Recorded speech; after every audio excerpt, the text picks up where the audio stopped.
জানেন, আমেরিকা আসার পর এই প্রথমবার কোথাও যাচ্ছি গাড়ি পুজো করাতে। হাই, আমি সহেলি, আর আপনারা সবাই কেমন আছেন? আশা করি সবাই ভালোই আছেন। আর আমার ব্লগটি যারা প্রথম দেখছেন ওনাদের জন্য বলে রাখি যে আমরা গত 1 বছর হলো আমেরিকার শিকাগোতে থাকি। তো আজ স্যাটারডে, আর এখন প্রায় ঘড়িতে 3:30 মতো বাজে। আমরা এখন বেরিয়েছি শিকাগো কালীবাড়ির উদ্দেশ্যে, যাব আমাদের নতুন গাড়িটিকে পুজো করাতে। আমার আগের দিনের ব্লগে তো আপনাদেরকে বলেছিলাম যে আমাদের নতুন গাড়ি কেনা হয়ে গেছে, আর এই হলো আমাদের নতুন গাড়ি। আগের দিন সন্ধ্যা হয়ে গেছিলো গাড়িটিকে আনতে আনতে, তাই আপনাদেরকে ঠিকমতো দেখাতে পারিনি। তো এইটাই হচ্ছে অ্যাকচুয়ালি আমাদের নতুন গাড়ি, পুরো হোয়াইট কালারের নিশান রোগ। তো গতকালই এনাকে নিয়ে এসেছি, আর আজই সেই কারণে বেরিয়ে পড়েছি এনাকে পুজো করাতে। আর আজ যেহেতু স্যাটারডে, তাই ভাবলাম আজই করিয়ে নিয়ে আসি। আপনাদের তো বলেছিলাম যে আমাদের আগের গাড়িটি যখন কেনা হয়েছিল তখন আমরা আমেরিকাতে ছিলাম না। সানি আমাদের আসার আগেই গাড়িটিকে কিনে রেখেছিল, আর তখনই ও পুজোও করিয়ে নিয়ে এসেছিল। তো সেই কারণে এখানে গাড়ি পুজো কিভাবে হয় আমাদের আর দেখা হয়নি। তাই আমার টুকুসার টিনটিনের এই নতুন গাড়ি পুজো করাতে যাওয়ার ব্যাপারটা প্রথমবার। তো যাই হোক, যাওয়ার পথে একবার একটা ইন্ডিয়ান মার্কেটে ঢুকতে হবে, কারণ পুজোর জন্য কিছু জিনিসপত্র লাগবে যেগুলো বামন ঠাকুর বলেছেন সেগুলো নিতে হবে। তো এই যে আমরা চলে এসেছি ইন্ডিয়া মার্কেটে, আর এটি হচ্ছে প্যাটেল ব্রাদার্স। আপনাদের সাথে ইন্ডিয়াকেও কেমন হয় সেটা তো শেয়ার করেছিলাম, বাট প্যাটেল ব্রাদার্সটা আপনাদেরকে দেখানো হয়নি। এটি হচ্ছে অ্যাকচুয়ালি প্যাটেল ব্রাদার্স যেখানে আমরা এসেছি। বাট আজ হয়তো পুরো স্টোরটা আপনাদের ঘুরিয়ে দেখাতে পারবো না, কারণ একটু তাড়া আছে। এখানে অ্যাকচুয়ালি গাড়ি পুজো টুজো করানোর হলে আগে থেকে কল করে টাইম বুক করে রাখতে হয়। তো সেই কারণে ওই টাইমের মধ্যেই কালীবাড়ি পৌঁছতে হবে। সে কারণে একটু তাড়া আছে, তাই যে কটা জিনিস লাগবে ওইগুলো নিয়েই বেরিয়ে যাব। এই যে লেবু নিতে বলেছেন মামন ঠাকুর 4 থেকে 5টা, অ্যাটলিস্ট 4টাই লাগবে, আমি একটা বেশি নিচ্ছি। আর 5 রকমের ফল নিতে বলেছেন, তো সেই কারণে একটু অরেঞ্জ, কলা, অ্যাপেল এইরকম করে 5টি ফল নিয়ে নিচ্ছি। আর তার সাথে নিতে বলেছেন একটি নারকেল। তো এই যে এখানে নারকেলও পাওয়া যায়, তো সেই মতো একটি নারকেল নিয়ে নিলাম। এবার চলুন যাওয়া যাক। তো এই যে আমরা বেরিয়ে এসেছি প্যাটেল ব্রাদার্স থেকে, আর এখন চারিদিকটা দেখুন কি কালারফুল লাগছে। সমস্ত গাছের পাতাগুলোর সবুজ ভাবটা কমে গিয়ে সব পাতাগুলো হয় লাল, না হয় হলুদ কালারের হয়ে গেছে। এই রাস্তাটা দিয়ে আমরা প্রায় দিনই কোথাও না কোথাও যাই, কিন্তু এই টাইমটা রাস্তাটার সৌন্দর্যটা যেমন একদম অন্যরকম হয়ে যায়। দারুণ লাগে চারিদিকটা দেখতে। তো এই যে আমরা পৌঁছেই গেছি কালীবাড়িতে। তো এখন গিয়ে বামন ঠাকুরকে বলতে হবে যে আমরা পৌঁছে গেছি। আর জানেন, এইভাবে গাড়ি কেনা, গাড়ি পুজো করতে আসা, এই পুরো ব্যাপারটা আমার লাইফে এই প্রথমবার। অ্যাকচুয়ালি আমার যখন বিয়ে হয় তার আগে থেকেই আমার শ্বশুর বাড়িতে গাড়ি ছিল, তাই ইন্ডিয়াতে থাকতে কখনো মনে হয়নি যে গাড়ি কিনি, বা গাড়ির কোনো প্রয়োজনও পড়েনি।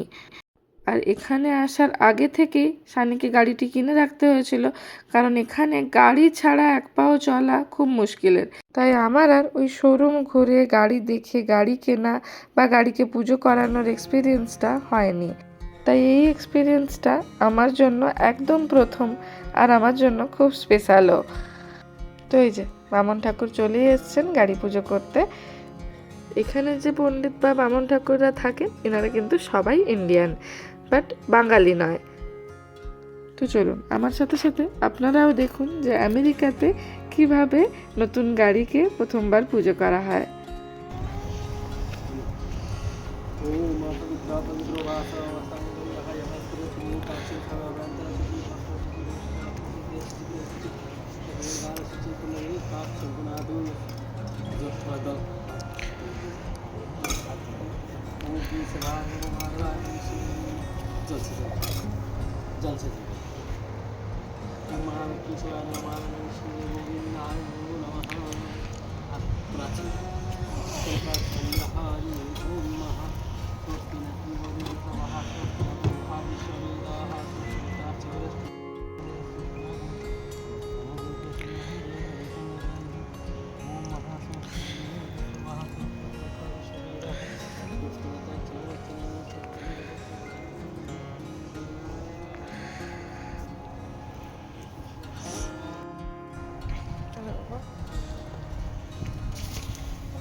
অ্যাকচুয়ালি এই টাইমটিতে টুকুস টিনটিনের দুজনেরই ভীষণ ঠান্ডা লাগছিল, বেশ হাওয়া দিচ্ছিল, এই কারণে ঠান্ডাটাও বেশ লাগছিল।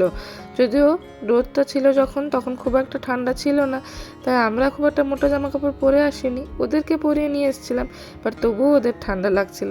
তাই মন্দিরের একদম ফ্রন্ট ডোরটার ভেতরে ওদেরকে ঢুকিয়ে দিয়েছি। আর ডোরটা যেহেতু একদম কাঁচের, তো ওরা ভেতর থেকেই বাইরে পুজো হচ্ছিল দেখতে পাচ্ছিল।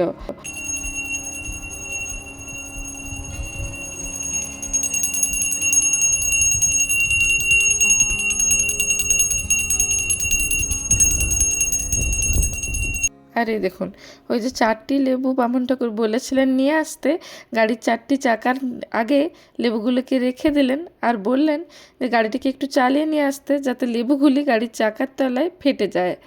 দেশেও কি এই নিয়মটি পালন হয় নতুন গাড়ি পুজোর সময়? আমার ঠিক জানা নেই, আপনারা কেউ জানলে অবশ্যই জানাবেন আমাকে কমেন্ট বক্সে। তো আমাদের গাড়ি পুজো কমপ্লিট হয়ে গেছে, আর সানি গেল গাড়িটিকে প্রপার পার্কিংয়ে রেখে আসতে। আর এখানে দেখুন বামুন ঠাকুর লেবুগুলোকে তুলে নিচ্ছেন। এখানে এনারা পরিষ্কার পরিচ্ছন্নতার উপর ভীষণভাবে খেয়াল রাখেন। আর এই যে টুকুস আর টিনটিন এইভাবে ভেতর থেকেই পুজোটা দেখলো পুরোটা। টুকুস তো কান্নাকাটিও একটু করছিল, যেহেতু আমরা দুজন বাইরেই ছিলাম। তো গাড়ি পুজো হয়ে যাওয়ার পরে আমরা একটু মন্দিরের ভেতরেও ঢুকলাম। এই যে মায়ের সামনে একটুক্ষণ বসছিলাম। আর টিনটিন তো পুজোর প্রসাদ খেতেই ব্যস্ত, ও এখানে এলে জানে যে ওকে বামুন ঠাকুর প্রসাদ ঠিক খেতে দেবে। আপনাদেরকে কালী পুজোর সময় তো পুরো মন্দিরটা ঘুরে দেখিয়েছিলাম, আর এখন কেউ নেই দেখুন মন্দিরে, পুরো মন্দির ফাঁকা। এই সময়টিতে বেশ ভালো লাগে মন্দিরে আসতে। আর ওদিকে সানি ঠাকুরমশাইকে দক্ষিণা দিচ্ছিল। যেহেতু এখানে ক্যাশ ক্যারি করার কনসেপ্টটি নেই, তাই মন্দিরেও এইভাবে কার্ড পাঞ্চিং মেশিন থাকে, আপনি চাইলে ক্রেডিট কার্ডেও দক্ষিণা দিতে পারেন। আর এই মন্দিরে এলে আপনার মনটি আরও ভালো হয়ে যাবে এটি দেখে, যে একই মন্দিরে আপনি সমস্ত দেবদেবীকে একসাথে পেয়ে যাবেন। আর এদিকে টিনটিনকে দেখুন, উনি তো খেতেই ব্যস্ত। আর এই মন্দিরে আপনি যখনই আসবেন আপনি এখান থেকে প্রসাদ নিয়ে যেতে পারেন। প্যাকেট করে এভাবে প্রসাদ রাখা থাকে, খিচুড়ি প্রসাদ। প্রতিদিনই এখানে প্রসাদ হয়, যখনই এই মন্দিরে আপনি আসবেন খিচুড়ি প্রসাদ নিয়ে যেতে পারবেন, আর সেটাও পুরোপুরি বিনামূল্যে। তো এই মন্দিরেই আমরা আরও কিছুক্ষণ ছিলাম, একটু ঘোরাঘুরি করলাম। এদিকে দেখুন নারায়ণ আছেন, বড় দেবতা আছেন। আর দেখুন এখনও অবধি পুজোর ডেকোরেশনগুলো খোলা হয়নি। তো কিছুক্ষণ এখানে আর একটু সময় কাটিয়ে তারপরে আমরা রওনা দিয়েছিলাম বাড়ির দিকে।